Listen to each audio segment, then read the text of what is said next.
नमस्कार, मैं हूं नंदिनी मोबीकार।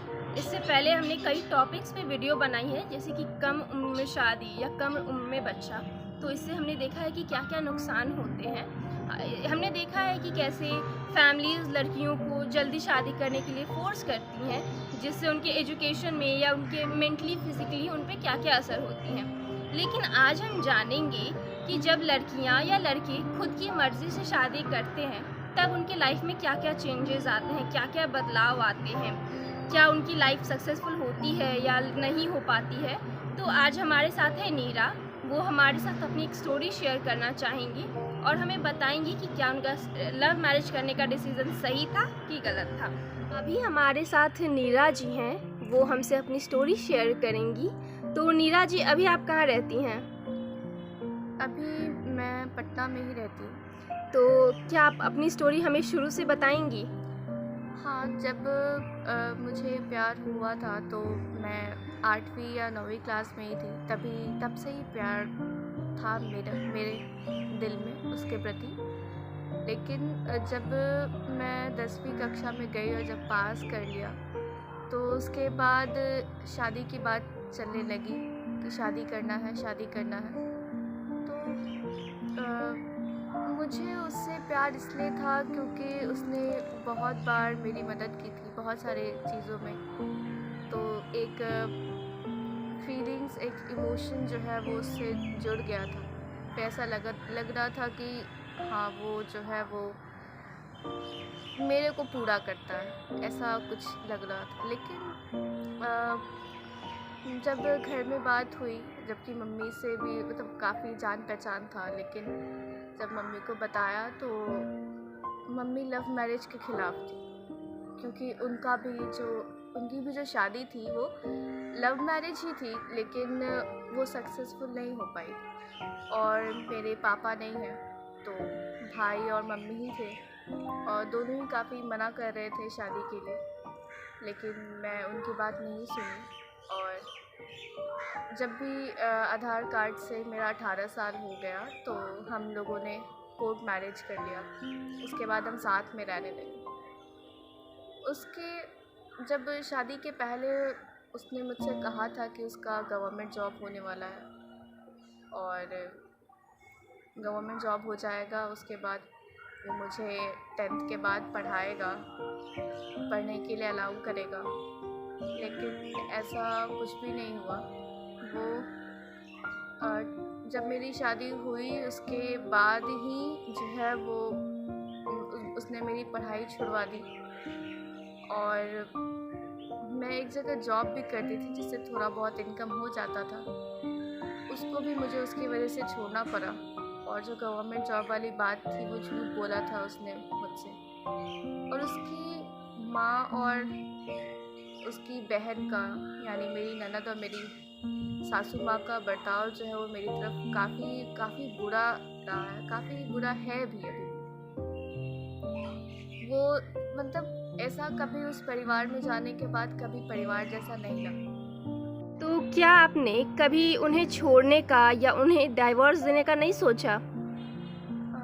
मैंने सोचा कि छोड़ देते हैं। काफ़ी मेरी दोस्तों ने भी कहा कि तुम्हें उसे छोड़ देना चाहिए, लेकिन क्योंकि शादी जो है वो मैंने अपनी मर्ज़ी से की थी, माँ के ख़िलाफ़, परिवार के ख़िलाफ़, भाई के ख़िलाफ़ जाके की थी।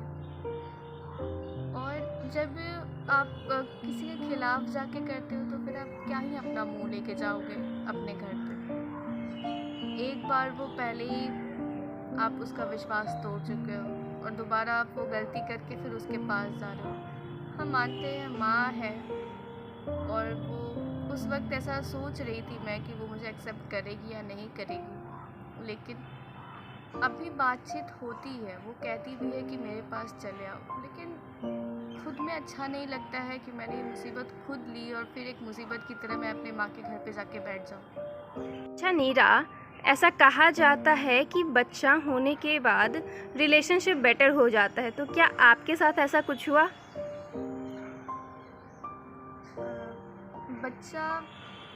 बच्चा था। मैं शादी के 1.5 साल बाद जो है वो मैं प्रेग्नेंट हुई थी।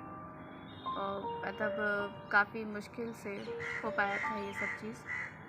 लेकिन क्योंकि मेरा एज जो है काफ़ी कम था और काफ़ी ज़्यादा टेंशन था और फैमिली का उतना केयर नहीं था, फैमिली उतनी सपोर्टिव नहीं थी, जिसकी वजह से मेरा मिसकैरेज हो गया, तो बच्चा नहीं हुआ।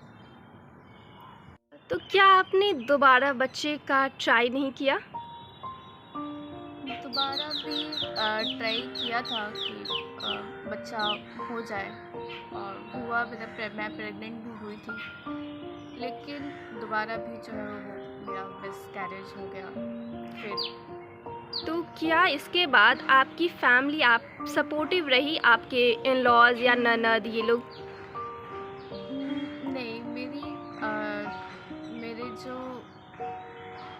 मेरे जो हस्बैंड की फैमिली की तरफ से जो भी लोग हैं वो कभी भी मेरी तरफ सपोर्टिव नहीं रहे। हालांकि 2 बार मेरा मिसकैरेज हुआ, काफ़ी ज़्यादा शरीर का नुकसान हुआ, मेंटली सबको पता था कि मैं काफ़ी ज़्यादा परेशान थी, लेकिन उसके बाद भी कभी जो है वो लोग सपोर्ट नहीं किए। हालांकि मेरी माँ, क्योंकि वो कहते हैं ना कि माँ माँ ही होती है, उनसे बातें तो होती हैं, लेकिन उनकी फैमिली से कभी सपोर्ट नहीं। तो क्या लव मैरिज करना आपका गलत डिसीजन था? और इस सब के बाद आप दूसरों को क्या सजेस्ट कीजिएगा? हाँ, लव मैरिज करना जो है वो मेरे लिए गलत डिसीज़न था, बहुत बहुत बड़ा गलत डिसीज़न था। लेकिन ऐसा नहीं है कि और भी लोगों का लव मैरिज अनसक्सेसफुल होता है। मेरा हुआ, और बहुत ज़्यादा बड़े लेवल पे हुआ, जिसकी वजह से मैं काफ़ी ज़्यादा फिज़िकली परेशान रही, मेंटली परेशान रही। लेकिन यही है कि जब आप शादी करो, जो दूसरे को सजेशन देने की बात है, तो मैं यही कहूँगी कि शादी करने से पहले जो है वो आप अपनी पढ़ाई पूरी करो। आप एक जॉब सिक्योरिटी हाथ में लेकर के चलो कि आपको जब कोई तकलीफ़ हो तो आप खुद फाइनेंशियली इंडिपेंडेंट रह सको, और खुद जो अपने खर्चे उठा सको, आप किसी पे डिपेंड ना रह पाओ। और दूसरा ये कि कभी भी किसी से भी शादी करना है आपको, तो उसके बारे में पूरी जानकारी जो है रखना बहुत ज़रूरी है। क्योंकि मेरे केस में भी था कि कुछ जानकारी जो है वो मुझे नहीं थी, कि उसका जॉब नहीं होगा, उसकी फैमिली ऐसी है, और जिसकी वजह से काफ़ी ज़्यादा दिक्कत हुआ मुझे।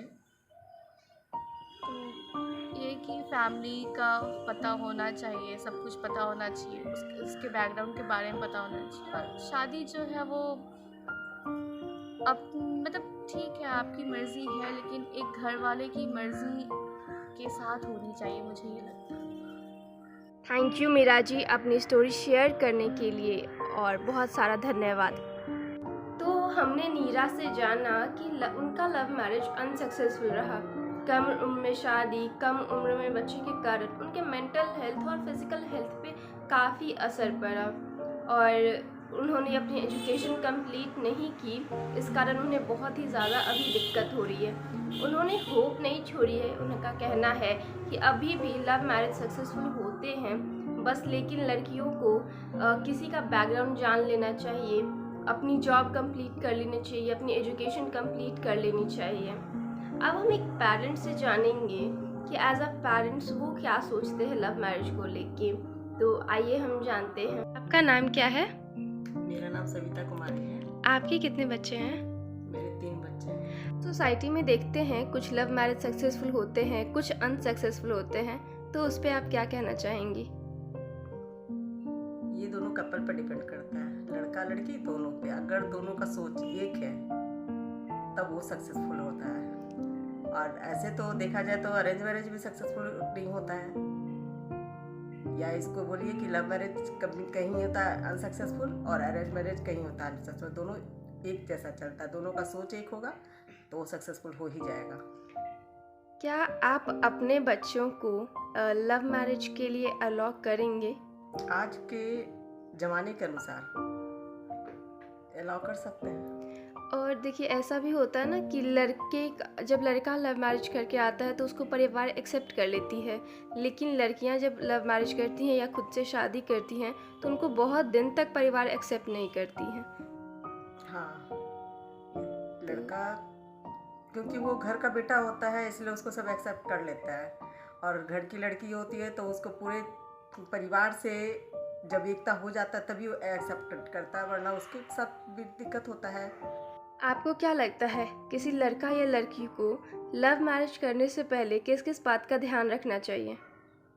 दोनों को बैकग्राउंड देख लेना चाहिए, खास करके लड़की को कि लड़के का क्या बैकग्राउंड है, और उसके पहले उसको अपने ऊपर डिपेंड होना चाहिए, अपने पैरों पे खड़े हो जाओ, ताकि अगर बाद में अगर कोई प्रॉब्लम आता है तो उसका फेस कर सको। सविता जी का मानना है कि मैरिज इस बात पर डिपेंड नहीं करता है कि वो लव मैरिज है या अरेंज मैरिज, क्योंकि अरेंज मैरिज भी अनसक्सेसफुल होता है।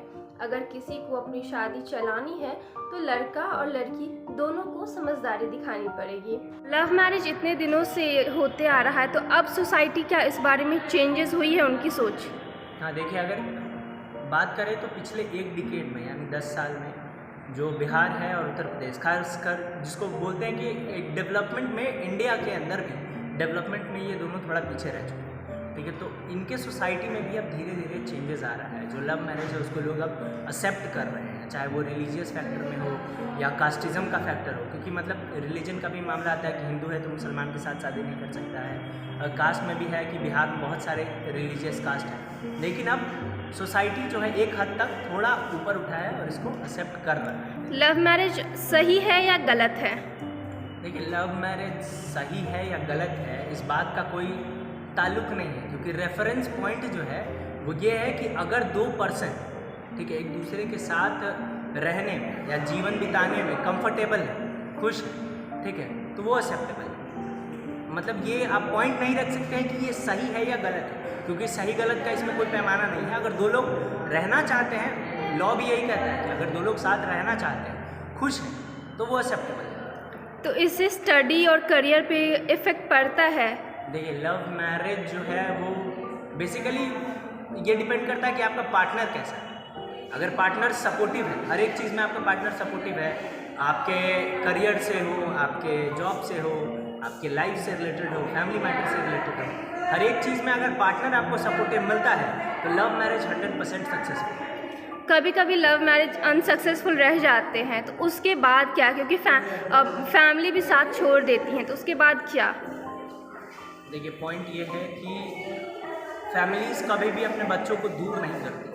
एट द पॉइंट अगर हम देखें तो किसी भी पॉइंट पे फैमिलीज आपको दूर नहीं करती है। हाँ, ये है कि लव मैरिज कर लिया तो इस बात को सोसाइटी एक्सेप्ट उतना नहीं कर पाती, इस वजह से थोड़ा मेंटालिटी रहता है कि बच्चा जो है वो अपने मनमानी का कर लिया तो खुद से अब थोड़ा दिन बिताए। तो ये है कि अगर लव मैरिज अनसक्सेसफुल हो गया, मतलब नहीं चल पाया आपका, तो एक तो दोनों के बीच में जो पहले का मेमोरीज रहता है वो रह जाता है, ठीक है, और वो अगला पार्टनर एक्सेप्ट करने में उनको बहुत ज़्यादा दिक्कत होता है।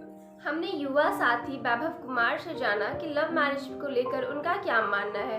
उनका भी मानना है कि अगर लड़का लड़की एक दूसरे को सपोर्ट करे पढ़ने में, जॉब करने में, तो एक लव मैरिज भी सक्सेसफुल हो सकती है। इस पूरे बात के बाद यही निष्कर्ष निकलता है कि लव मैरिज करना गलत नहीं है, लेकिन लव मैरिज करने से पहले कुछ बातों का ध्यान रखना बहुत ज़रूरी है। अपनी पढ़ाई कंप्लीट करना, सेल्फ डिपेंडेंट होना, एक दूसरे का बैकग्राउंड चेक कर लेना, ये बहुत ही ज़रूरी है और इसी से लव मैरिज सक्सेसफुल हो सकती है। Thank you.